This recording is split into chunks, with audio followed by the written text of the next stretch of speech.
Center. You already know what it is. Jay Smith in the flesh. Let's get it, man. We gotta talk some boxing, man. We gotta talk some boxing. You know that's what we do. So Terence Bud Crawford is probably going to fight Sebastian Fundora next.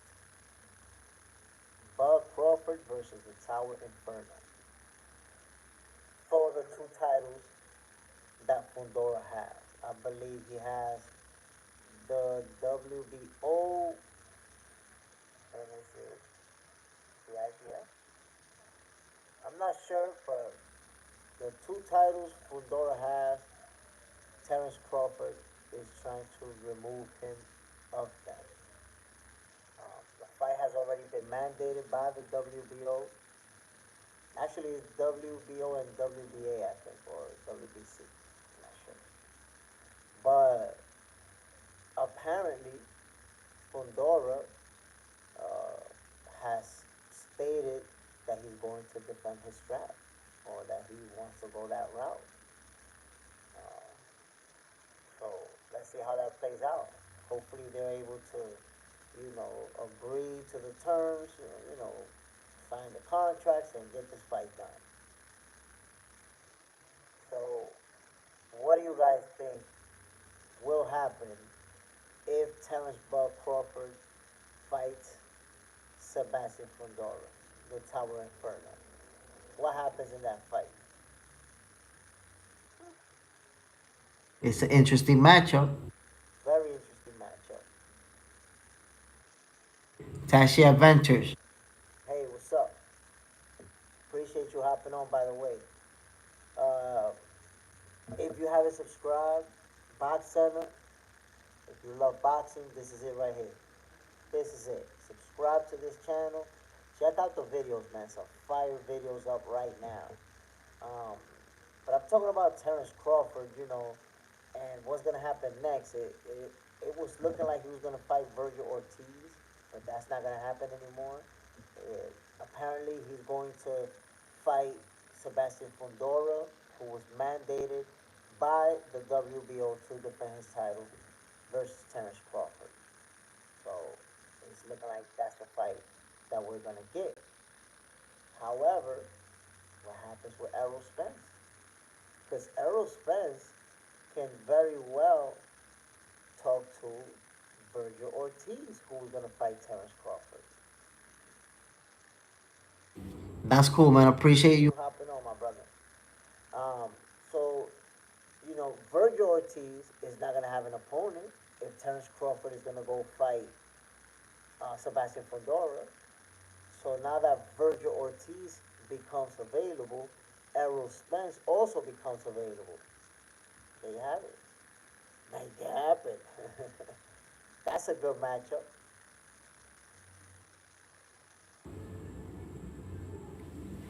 Oh shit, Cornelius. This in the building. What's good, my boy?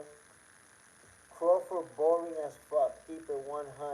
Come on. Crawford is boring as fuck. Now let me see. You gotta say like he knocked out every single opponent that he faced in the 147 division. Every single one he faced, he knocked out. He gave Errol Spence the beating of a lifetime. Like, what exactly do you find boring about Crawford? I don't even know what you're talking about, my guy. Like, because he didn't knock Madrimov out. What do you mean? In Dango, he stopped it with a body shot. I remember that fight very well. He stopped it with a body shot. What do you, like, what was boring about that? I'm not understanding, like, the name, you're naming people that Crawford knocked out. What was boring about him knocking out these opponents? I don't understand. Kavaliuskas got knocked out. That was a fight where Crawford was landing blows and combinations. I don't know what was boring about that to you. You're asking me who. Who are those guys? But I'm not understanding how you correlating their names to Crawford being boring. Like the fights were exciting as hell, and he knocked them out. How is that boring? I'm not getting it. He knocked out nobody, but You mentioned a couple of people, but Amir Khan got knocked out. He's not a nobody. Um, Porter, Sean Porter got knocked out. He's not a nobody. Errol Spence got knocked out. He's not a nobody. So there you have it. Three world champions. Errol Spence was undefeated in the pound for pound list.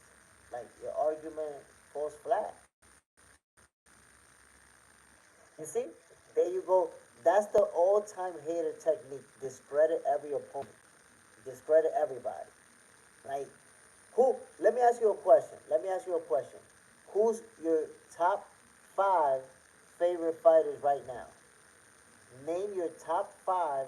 Matter of fact, not even top five. Top three. Name your top three favorite fighters right now.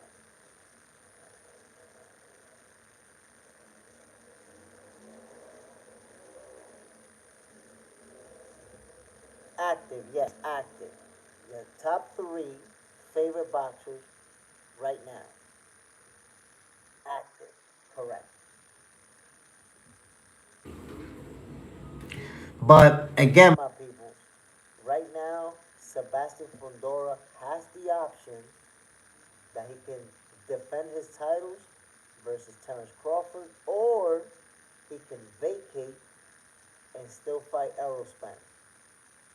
He can do that. All right, so there you go. That's your three fighters. Now let me ask you a question. Who Tank beat? Yeah, tell me right there. Tell me the champions and the big names that Tank beat, because that's you're saying that Crawford beat a guy with a glass jaw, and you're breaking down Crawford's opponent, discrediting them, right?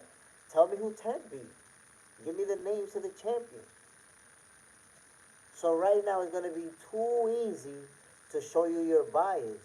How you have a whole different set of rules for Terence Crawford than you have for one of your favorite active fighters. Who Tank beat? Enlighten me, my boy. You see? So there you have it. But still, I'm waiting. I'm waiting for you to tell me. There you go. You're hella biased. But still, even though you are hella biased, go ahead and tell me who Tank beat. who he beat, that's better. Than Errol Spence, who's a pound for pound fighter. Who he beat that has a better resume than Sean Porter and than Amir Khan. Who Tank beat?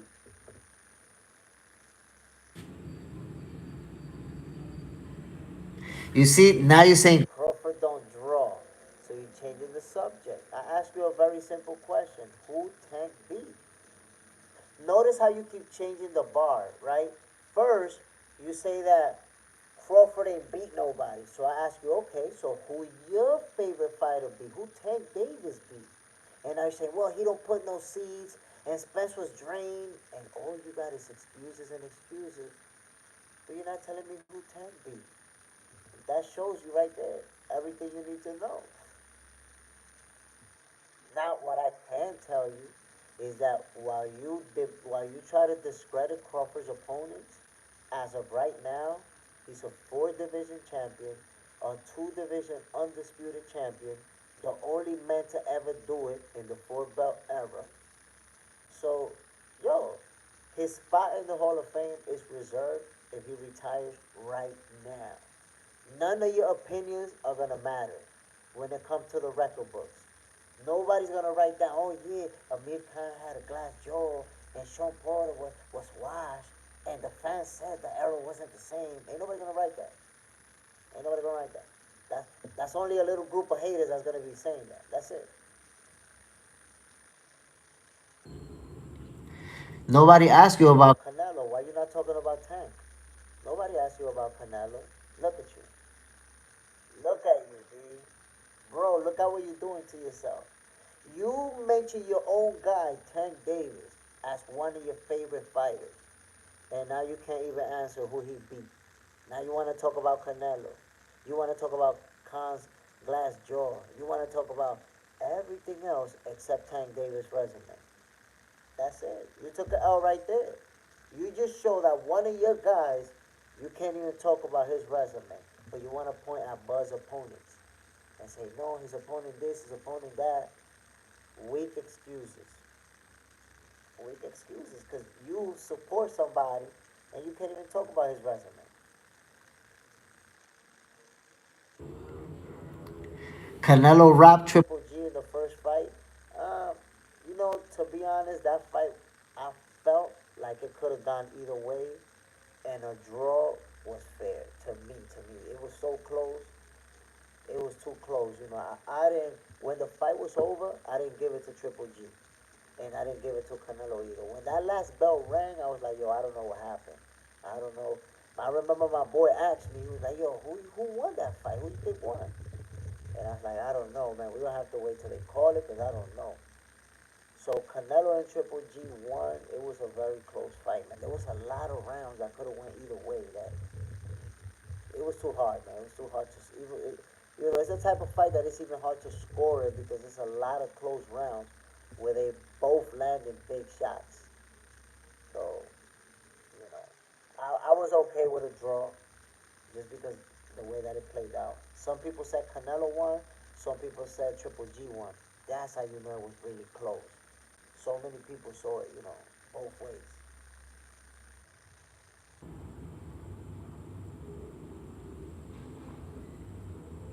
Better be have dropped. Usyk, yeah, I seen that. I seen that. But you know how it goes. That was in the amateurs. It's not necessarily gonna play out like that if it happens in the pros.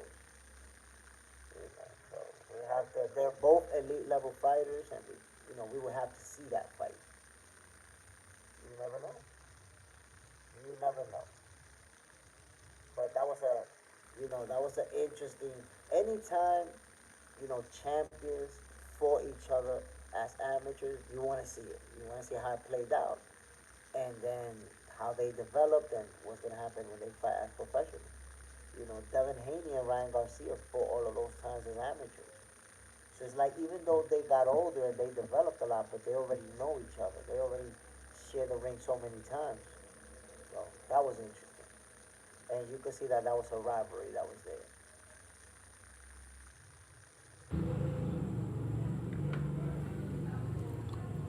So you see, there you So go. you're saying I rock with Tank because the fights are entertaining. But I just told you, bro, Terence Crawford fights are entertaining too.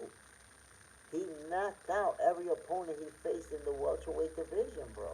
He knocked out his opponent, making his debut to win a title, and he knocked out Errol Spence to become undisputed. How much more excitement than that do you want? So then when I tell you Crawford is excited, you're like, yeah, but who he beat? And I say, okay, who he beat? Who Tank Davis beat? Oh, nah, that's different though. That's different. Come on, bro. It's not different. Ryan left hook Garcia. You know what's crazy about that left hook, bro?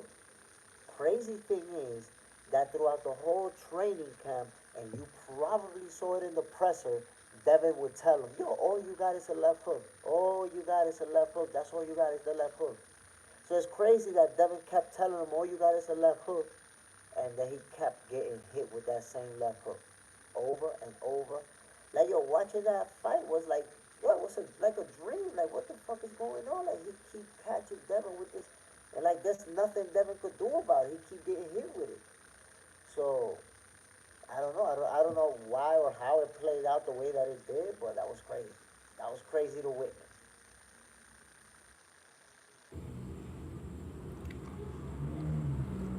Crawford is a big. Beast for a little guy. So, same with Tank. Yo, Canelo is a beast for a little guy, too. Canelo a little ass dude, and he a beast. Look how far up he gone, and he won. That that's why I tell people the size difference between Canelo and Terence Crawford is not as big as you believe it is, or it's not as much of a size difference as you want it to be. Why?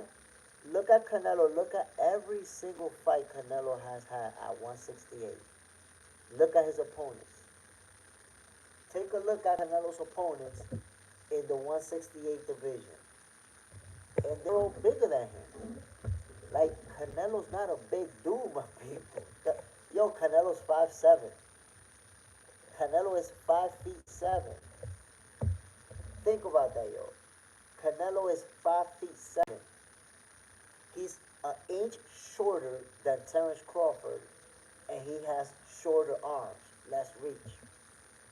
Yo, if you see Bud and Canelo next to each other, yo, Canelo don't even look much bigger than Crawford. Y'all gonna be disappointed if they fight, cause people like y'all be thinking, yo, Canelo 168, he's huge next to Crawford. Y'all gonna be disappointed when y'all see these dudes standing next to each other, and they look about the same size. They look about the same size. I wish, I wish you guys could see Canelo and Crawford standing side by side right now. So people act like Canelo's a giant, like Canelo's a big dude. Who told y'all Canelo's a big dude? Because whoever told you Canelo's a big guy, I promise they lied to you. That's a lie. That lie detector test determined that's a lie. Canelo's not a big dude, my people. By the way, yo, don't forget to hit that like button, man. Don't be cheap with that like button, my people. It's free. I'm not gonna charge you for that like. But check it though. Canelo's not a big dude. He's not. So why is it that people believe that Crawford is this little guy? Look how you described him, Crawford for a little guy. And when you see him next to Canelo, they damn near the same size. That's why Canelo looked little next to Benavidez. Canelo looked little next to Bivol. Canelo's not a big dude. Y'all gotta stop playing. That narrative is fake. Canelo, a small 168 pounder who moved up to 175 and got beat up. He was too little for 175. Why? Because he's already little at 168. So what happened at 175? They gave him a beating and made it look easy. People made it look easy. But it is what it is. My peoples, it is what it is. Canelo Bees have a big frame for his height. Whole wide frame. The whole broad. Canelo not little, bro. Canelo little, B. Canelo is little. Canelo a small dude. Oh, he got a thick body. I'm not even gonna say how that sounds. He got a thick body. Listen, the bottom line is that when y'all see Terence Crawford and Canelo Alvarez, the difference ain't gonna be like you think. It's not gonna be like Canelo's gonna be huge and Terence Crawford's gonna be this little noodle. Have you seen Terence Crawford in the 160s? How jacked he is? You haven't seen Terence Crawford like that? What's going on, B? Like, if somebody's showing y'all pictures of when Terence Crawford was like in the 140 division or something like that, because it looked like y'all ain't seen Bud. Oh man, yo, y'all really think Canelo big like that? Y'all really think Canelo big like that? Nah, man, it's not like that, my people. Y'all gonna find out when the fight actually happens. NYC Alex, there you go, yo. NYC Alex, that's my boy. He's Terence Crawford and Shakur Stevens' number one fan slash number one hater, all at once.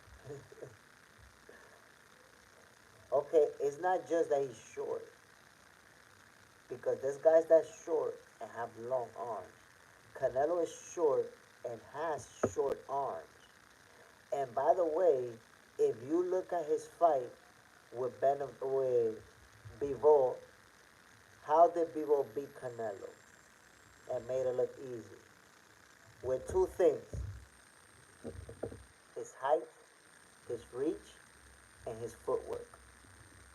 Bivol kept Canelo at the end of that stick. And every time Canelo closed the gap, He ate 2, 3 punches and either got tied up or Bivol moved away from him. Height and reach is what got Canelo.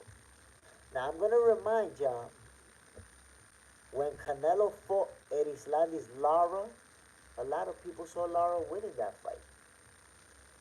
Lara gave Canelo serious problems. And what did he give him problem with? Height, reach, and footwork. The people who beat Canelo, Bivol, and Mayweather, they didn't beat him with power. They didn't beat him with strength. They outboxed him. They used footwork and outboxed him and made it look easy. De La Hoya said it. Canelo is on quicksand. He don't got that footwork. That's why he don't like to fight with fighters that move a lot. So both fighters that beat him were not power punchers. So Crawford doesn't need to knock him out. He just needs to outbox him. Just like Bivol and just like Floyd. Outbox him. So styles make fights. Styles dictate what happens in a fight. Now you think Crawford don't got the skills to outbox Canelo? Cool. I respect your opinion. Hopefully we have the opportunity to find out. Canelo versus Prime. Prime De La Hoya, I got De La Hoya. I got De La Hoya. I don't got a lot of people don't realize what Prime De La Hoya was. I don't got too many people beating Prime De La Hoya in this entire era. Put it to you like that. Almost everybody in this era gets smoked by Prime De La Hoya.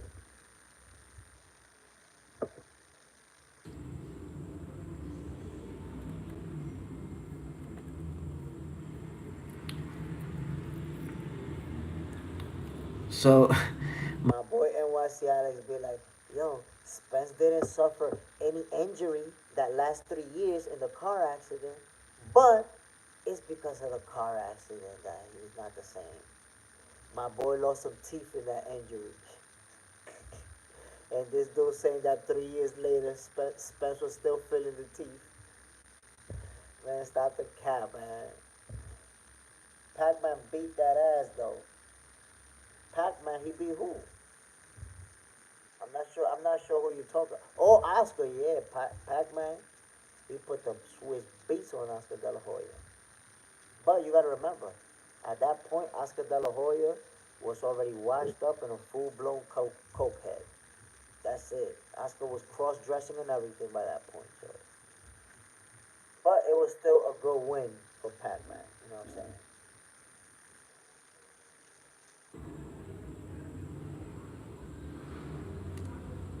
Spence was in the ICU. For 6 days, and your man's was a nurse. Yeah, you made that shit up right now on the spot. Either you making this shit up right now on the spot, or your man's made that shit up on the spot for you, and you wanted to believe him. They lied to you, bro. He wasn't in no ICU for no 6 days. That was a lie.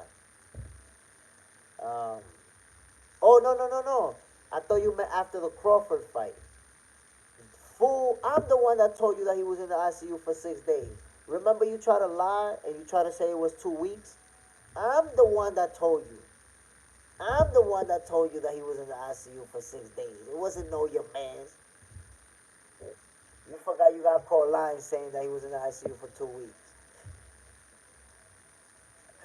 My man said, yeah, yo, he was in the ICU for 2 weeks unconscious. And I Googled that shit in front of you and showed you that he was there for 6 days. And he was not unconscious for the whole 6 days. Oh, my man, yo, my man's really be just making stuff up on the spot. Matter of fact, yo, when you said he was in the ICU for 2 weeks, and I Googled it in front of you and showed you that I was alive, yo, you disconnected from the live, my boy. You left the live. You got stopped. Oh man, yo, nah, man, that was some serious cap, though. That was some serious cap. That was some serious cap you was on. But check this out, my people. This is what we have to take into consideration, though. If Sebastian Fundora is actually gonna fight, Terence Crawford should defend his titles, what's gonna happen with Errol Spence? You gotta remember, he's been inactive for more than a year. Well over a year. Who's he gonna fight? Is he gonna remain inactive? Is he gonna pick a new dance partner? That's why I say, Virgil Ortiz is perfect. Because Virgil was supposed to fight Crawford, and now he doesn't have a dance partner. So let's get it just like that. Terence Crawford, Sebastian Fundora, Errol Spence, Virgil Ortiz. Two great fights. I'll take those. Prime Triple G versus Bivol. Damn, that's hard to pick, man. That's hard to pick. That's hard to pick. Because look, Bivol has very fast hands and a very high boxing IQ. I'll put it to you like this. If Bivol beats Beterbiev, if he outboxes him, because he's going to have to outbox him, Beterbiev has a black chin, a black jaw. You ain't going to stop him. So you're going to have to outbox him.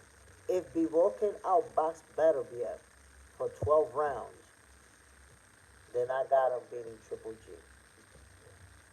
If he get past Beterbiev. Because his skills, is just insane. You saw what he did to Canelo. You saw what he did to Canelo. Like, this is the funny thing about fans, so you can see how bias works. Bivol made it look super easy versus Canelo. So how come people didn't start saying, well, Canelo's a hijacker, look what they did to him. Canelo's not that good. Canelo's not a pound for pound anymore. And he got, He got made to look like a bum versus Bivol. Canelo did not have a single moment in that fight where you thought he could win it. If you watch that fight, it was just Canelo getting beat up for 12 rounds and outboxed for 12 rounds and outworked for 12 rounds. Nothing about that fight was good for Canelo. so there you go.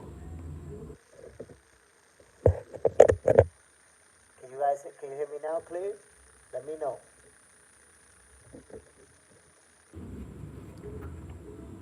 Let me know if you can hear me, My people. Hey, yo, don't be cheap with that like button, man. Hit that like button, y'all. For real. And if you haven't subscribed, man, subscribe. Yo, look. Box Center. Your favorite boxing show. I promise you. My people, listen. It goes in and out. That's my internet that's acting up, man. I'm gonna go ahead and drop off. I'm having some internet issues right now. Um, NYC Alex, Uncle Stewie, and the rest of the gang, yo, I appreciate you hopping on, my people. I'm gonna step on now. You already know what it is, man. If you haven't subscribed, subscribe to the channel. And that's your core internet. Yo, you wrong for that, yo.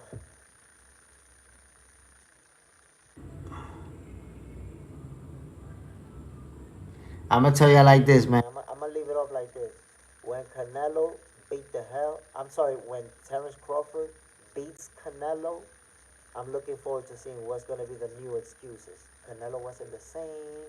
He ate a burrito that day and his stomach was no good. I don't know what excuses y'all gonna come up with. But y'all already know what it is, my people. Box Center, your favorite boxers, favorite boxing show. Peace.